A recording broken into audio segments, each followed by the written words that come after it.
Hello friends, welcome back to the last section of strategic management.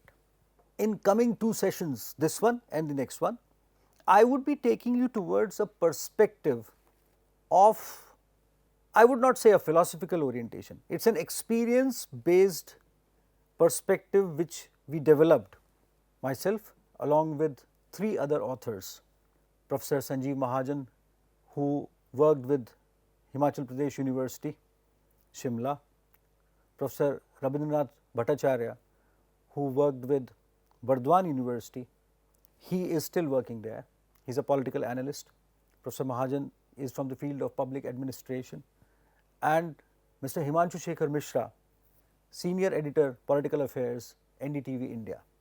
All four of us worked upon this particular perspective, which was published in the form of a book by Bloomsbury India, and we worked upon it for almost 2 years.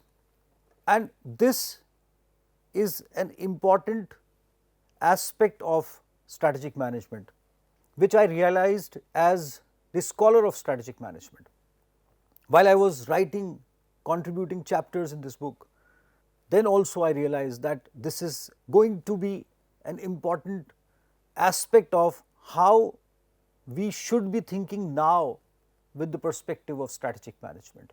A session before this, I think, second last to this one, I was talking about Nassim Nicholas Taleb and his perspective on, how we should be looking at things around us, black swans. And I mentioned about this, that COVID-19 is or was a black swan. God forbid it should not come back to us anyways. The marks of this virus are still there. People are suffering somewhere in pockets still, but thanks to the warriors, everyone who contributed in fighting with this menace which happened to us around the world, thanks to them we could pass this. But it left so many marks, aberrations, and then people would remember the stories around this incident for whole of their lives. Those have been recorded, generations would talk about it. But these incidents, they make us realize that there are so many things which are beyond our thought process, but somehow we should imagine, we should consider. And if incidentally we encounter these kind of situations, and when we get out of these, what lessons we have learned, how should we be going ahead in terms of our strategic progress, strategically managing value chains towards our vision, creating value webs and management of strategy as well. So, let us talk about stop predicting, revisit life, lessons learned from COVID-19, lessons from COVID-19. Why stop predicting? You see, during COVID-19, the world witnessed unprecedented devastation that no one had predicted at all. I said the other day in other session that Spanish flu came long back, and probably we did not think that it might ever return, and then something of that sort might ever happen. Similarly, some situation might happen. So, we never thought of that. And Taleb has mentioned this in his research, in his book. None of the scientific, social or economic models that we had been following for years came to our rescue. We were perplexed.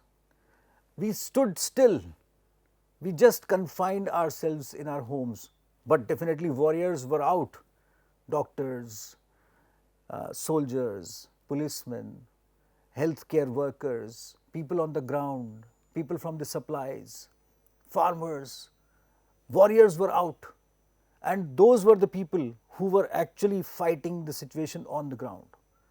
People like me and probably many of you had the luxury of getting confined in our places. Whether it was predicting the virus's trajectory, understanding its mutations, assessing its impact on ordinary people, or determining emergency measures to implement, We could not analyze anything, and then we did not have any specific model which could help us there. Researchers, they immediately went on to the task, they started developing vaccine. Now, if we compare the virus to an enemy, and it's a scenario, you see, this is what we discussed when we were writing this book, and we imagined this virus as an enemy and all its intelligence, because you have to understand the intelligence of the enemy, even if it is not predictable, even if the situation brought by that enemy is not predictable. After all, strategy is related to being in a war. So, if we compare the virus to an enemy, the enemy, it seemed, had been watching us for a long time and made us realize where we stand. You see, we were going for a linear kind of a progression and stupendous growth. So, the enemy was watching how we have entered a never ending race of growth, which is good for the economy, but it showed us how that had done so much damage to our society in many ways, wherein we are talking about waste recycling, we are talking about water conservation, we are talking about so many things, climate change, and the other day when I was describing sustainable development goals, many of those things we have created ourselves for that. Now we have made some goals and we are fighting with that situation to achieve those goals and to make this world a better place. So, so it showed us how that had done so much damage to our society, our communities, and structures, the kind of pollution situation we are facing, our medical infrastructure, where we stand, policy structure, and even saw how we would or would not support each other during the time of crisis. This enemy was watching everything, our intrinsic character also. Why do we predict, first of all? And then before I take you towards stop predicting, why do we predict? And here I take the clue from Nassim Nicholas Taleb, and as he said, it may be because engineers and managers we contributed from our side largely. So, it may be because engineers and managers do not like the uncertainty and ambiguity, focus on specifics instead of generalities, and crave explicit explanations. Such thinking is shaped by their training in linear logic, whereas nearly all black swan events involve complex causal relationships. Taleb, 2007, The Black Swan, The Impact of Highly Improbable. Why stop predicting? Why should we do that? Predicting life has been compelling and is linear and is a linear thought actually. It might have been simpler when we would have been productive by adding gains and outcomes. But then we directed all the thoughts and models towards multiplying the outcomes. The cost of zest became high, though we continuously tried to offset that somehow. So, we went for managing the costs, but it went on becoming high and high because somehow environmental damages, the damages we have been witnessing in terms of culture, cultural changes, cultural fabric, many things which we witness now, it started happening. And then many things became out of control and we started pushing those aside. We stopped discussing those, but the enemy was watching us. Why revisit life?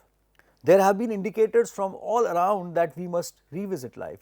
Those indicators have been there for n number of years, and I have mentioned about Professor Chetan Solanki and Dr. Anil Prakash Joshi ji and Sundarlal Bahuguna ji, who have been devoting their lives on these kind of aspects and issues. So, there have been indicators from all around that we must revisit life, which we have ignored, we have been ignoring.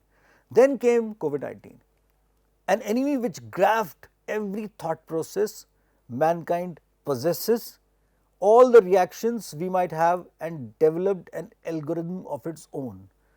Looking at our vulnerabilities, it developed an algorithm of its own. It hit us hard, which compels us to think that life is the most valuable thing on this planet, life of every living being for that matter. Because those days we realized when we stopped, rivers rejuvenated, pollution reduced, air cleaned up, so many things happened. That does not mean that we should stop, but that meant that we should pause, we should hold, we should think, and that is closely related with the business strategic proposition, wherein strategy is a long-term path which is supposed to achieve the long-term vision for prosperity and opulence for all. Stop predicting, revisit life. A comprehensive account of, and I am talking about the book now, and this actually adds to, in some manner, to the strategic management literature as well. A comprehensive account of how India fought the war against COVID-19 pandemic, and being a proud Indian, I have contributed myself and my other authors, co-authors, they have also written with the perspective of India itself only, largely.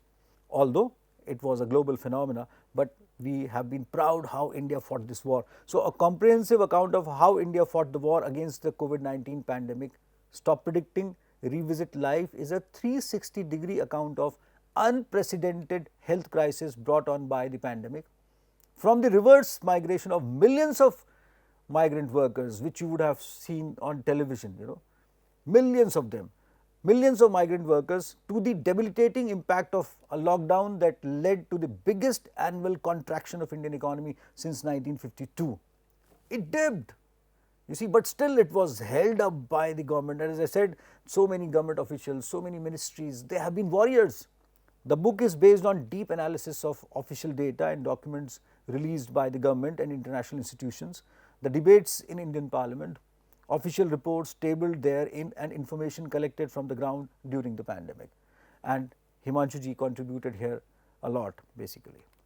While offering new policy and legislative measures to combat a COVID-19 like pandemic in the future, Stop Predicting, Revisit Life explores in detail issues of how we perceive life, what it takes to be resilient, and how we can work together as a society. And when we talk about working together as a society, we are referring to what roles businesses should play, what kind of a policy structures government may have in due course of time. They have already brought up those kind of things. Many things have been structured and revisited in terms of policy, in terms of healthcare policy, in terms of other policies, and how companies and organizations should align themselves as far as their policy structure goes. That is an important thing. And this is the larger structure which we focused upon as far as this whole thing goes. So, expect everything, and that is what Taleb also says, black swans may happen. And then when I was talking about what are the things which we should be having in mind in terms of black swans. So, here expect everything. After all, it is a war, we have to go a long way, and when we are thinking in terms of going long journey, we expect everything. Just a simple digression and a simile here. Basically, when we go for a long journey, for example on a road trip, we plan for almost everything. We carry some tools, we carry few things, we carry food, we carry some light, batteries, those kind of things, some repair material also, water, because we are preparing for a long journey. I remember I was talking to Mr. Subhash Sharma, who in 1971 went all over this world on Enfield motorcycle. Four friends on 2 motorcycles went around almost 165,000 kilometers and 60 countries on Enfield, basically.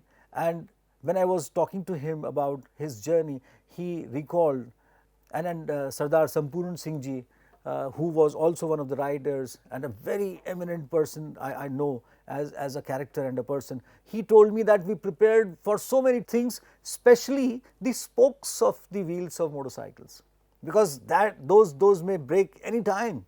So, expect everything, and that is what businesses should do. That is where we have to focus.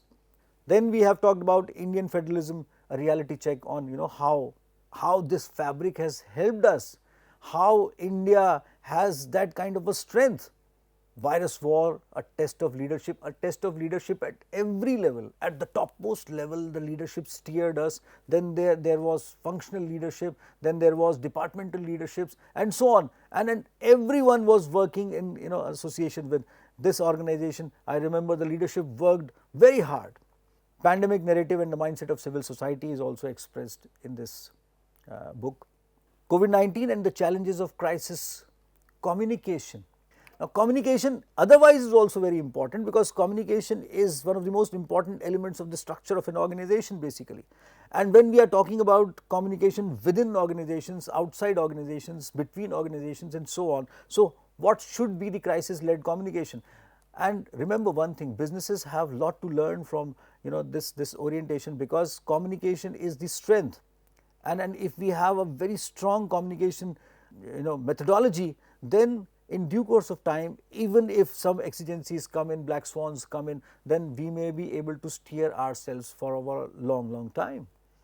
Agriculture in the time of COVID-19, a beacon of hope. Agriculture and the agriculture strength of India proved to be the most important element which backed up whole of the nation to get through this. We had ample supply of food, and there was no shortage at all at any level as far as the food goes, thanks to the farmers, thanks to the government policies, thanks to the people who have been involved in this kind of a thing basically, who kept it that way. What businesses and organizations have to learn, because you see, if a country is rich in food and food supplies, we are not hungry, we can be more productive. So, businesses should be contributing in this as far as, and you see, ultimately we have been talking about how businesses have to contribute in terms of as far as enhancing the strength of social fabric and national fabric and structure all around us, and how we have been talking about CSR and integrating CSR within organizations. What organizations are doing in terms of strengthening our farmers, their abilities, their capabilities, their strength. If they are doing that, then that is good, but if they are not, then they should strengthen this procedure, because ultimately everyone requires food and water, even the heads of the organizations who are thinking in terms of a linear growth while developing their organizations at length basically. So you see, it is not just the responsibility of the consumer goods organizations who are dealing with food products, it is the responsibility of almost everyone in contributing this strength.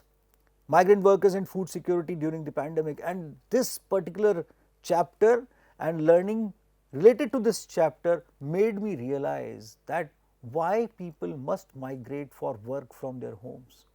And that made me realize, as a scholar of strategy, that can we go for fragmented value chains? Can we take work to the workers at their homes and make their lives better there itself, rather than to bring them on board at the place of the work? Can we do that? If we can do that, then it would be a different kind of a world altogether, and that is where Government of India is actually playing a wonderful role, when government is emphasizing upon micro, small and medium enterprise, taking entrepreneurship and work to the doorsteps of the people as per their skills, and that would create a larger structure in a different economic frame basically. And I am not an economist, and I may not be able to comment that with a specialist perspective, but as a scholar of strategy, I realize that this may happen someday basically. And Bapu, our own Mahatma Gandhi ji, used to talk about Grah Udyog, household level entrepreneurship, and involvement of women and children beyond a certain age, of course, in all the processes of development, children education, then children entrepreneurship or children work, those kind of things. Children means people beyond a certain age, above adults largely. So, child education leading to entrepreneurship, and especially women and all the genders, and SDGs also include gender equality, reducing inequality. We have talked about that in last session.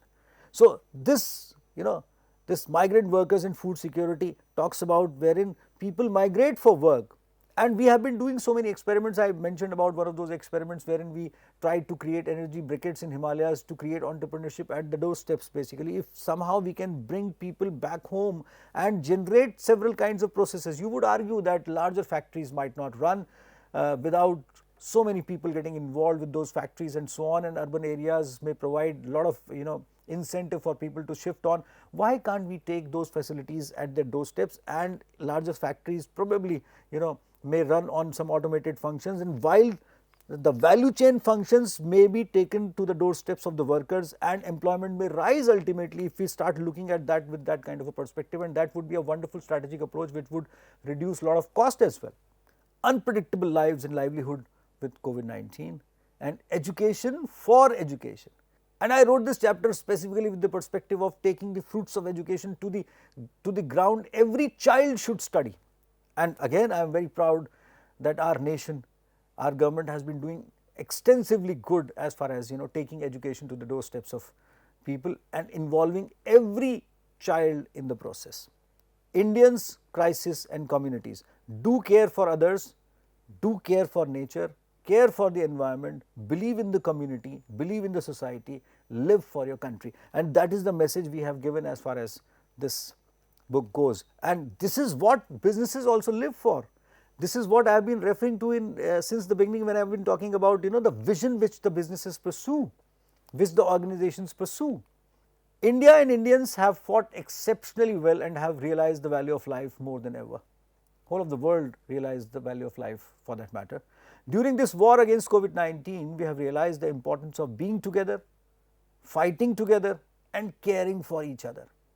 I sometimes feel that the enemy, the virus, knew that intrinsically we are associated with each other, and the virus raised a question which we answered with our togetherness actually.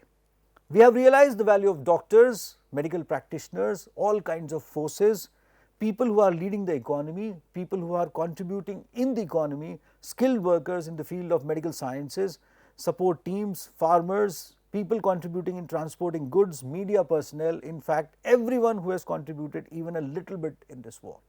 And suddenly we realize that after all, if everyone plays a pivotal role with their own capabilities and abilities in development of the society at large, understanding the importance of their own role and their contribution within the whole sphere, things would keep on going in a very different kind of a manner basically.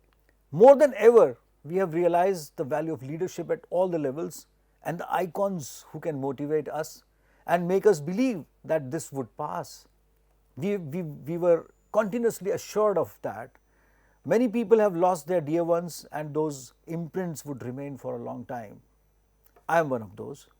Many had to struggle in different ways, but believing in ourselves and in each other and believing in processes related to living a happy and a healthy life is what we believe now. And that is how we should nurture the whole situation at the end of the day. Governance challenges, communication and public health reform.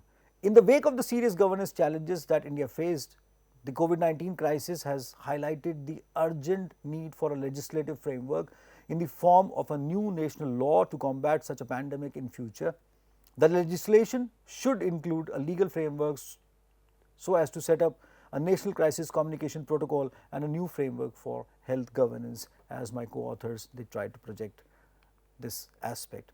Also, the pandemic has exposed the requirement for further addition in the existing public health communication systems to strengthen that and highlighted the urgent need to restructure and reform them to meet the challenge posed by such public health disasters in future. Such a policy response would help strengthen the existing public health communication systems. Contentment is the key. Contentment doesn't mean that you slow down or you stop. Contentment basically is a rationalization of everything what we do. And I have been talking about this aspect time and again during my sessions. And if you will look at contentment with the perspective of strategic orientation, then probably contentment is associated with that. For example, you are doing one kind of a business and you are progressing in a linear kind of a fashion, and you realize that after a particular kind of a stage it somewhat may be redundant. So you may diversify with a perspective of doing something new and adding more value through that diversification. Does it make sense? It does make sense, and that is how conglomerates come up largely. And if you integrate that whole structure which conglomerates create, that is what I have been referring as value web. So you may include different kinds of people in that value web, and the seed for that value web somehow gets germinated through this word called contentment. So contentment is the key. We must remember our duties. I must remember what I am supposed to do till the end of my life, and I should be devoted to that, come whatsoever. And I have been time and again mentioning this in front of you, and I feel proud to do that. My parents, being doctors, they remembered for whole of their lives that their lives is for their patients. And up till my mother passed away, she remembered that. My father still cares about how he can help people at this age also. We must remember that our objectives should primarily be to serve our nation, society, elders and the community while imbibing healthy living and by being consistent throughout lives, while caring for the nature, not wasting resources. I have mentioned Ganga River Basin Environment Management Plan to you, and not generating waste by conserving the nature, by mitigating climate change, by conserving our rivers, the waters of the rivers, our mountains, our hills, the flora and fauna, the forests and so many things. And that can be done with the perspective of rationality associated with whatever we do as far as the situation goes. How did organizations combat COVID-19 crisis? The answer is simple: with the help of innovation. And we have been talking about this, and this is the structure we have given as far as the whole structure goes. And today, as far as this particular thought process, this particular model goes, today it has been published 1st of May 2024, wherein we have talked about 4 types of drivers of innovation which keep us up the situation. And this paper was written specifically on crisis driven innovations, marketing processes, and is published in Industrial Marketing Management by 5 of us, Neha Rishi, myself, Devashish Das Gupta, YP Singh and Raj Agnihotri. So, this crisis driven innovation in marketing we actually started studying during COVID-19, and we analyzed that what companies are doing, what kind of innovations they are actually applying. And incidentally, because it is published today, so I am revealing that in front of you, this model has been accepted by the academic fraternity, wherein we actually went for demonstrating on what organizations were actually thinking and what were they doing. So, they were focusing upon 4 drivers largely, and that is how they passed through this kind of a situation, and these drivers can be utilized in other circumstances as well. So, marketing mix drivers of marketing innovation, process drivers of marketing innovation, strategic drivers of marketing innovation and technology drivers of marketing innovation. So, you may refer to this paper whenever you wish to and understand how organizations steered themselves throughout the situation, all through while facing this crisis. The lesson here is that there is a lot of unpredictability. So, what should we do? We should stop predicting, we should focus upon what we have to do and we must do, and whatever we can do best while keeping our vision in our thoughts, pursuing that vision by achieving goals step by step through strategic orientation, reaching to the objectives, achieving the mission, reaching to the business vision and realizing the vision someday. I will be catching up back with you in my last session, wherein I would be concluding this course, this journey of 60 sessions on strategic management with you. I will get back to you. Till then, goodbye.